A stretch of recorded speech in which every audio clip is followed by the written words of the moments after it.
Hello everyone, in this video I will show you how to download and install apps in your Windows PC or laptop. So let's do it. First of all, make sure you connect the internet on your PC and then you just need to select Microsoft Store. So after open, here you can see this is homepage and here apps and gaming.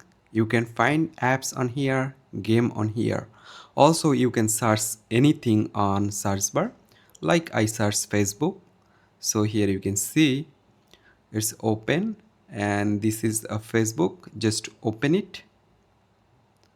So after open, there have a option get. Simply select get, and right now you just need to wait. Here you can see it's preparing for download. And finally here you can see it already installed on my laptop. So here I will show you.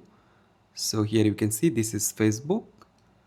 So guys, in this way you can uh, download and install any apps on your laptop. So I hope you can understand. Thanks for watching.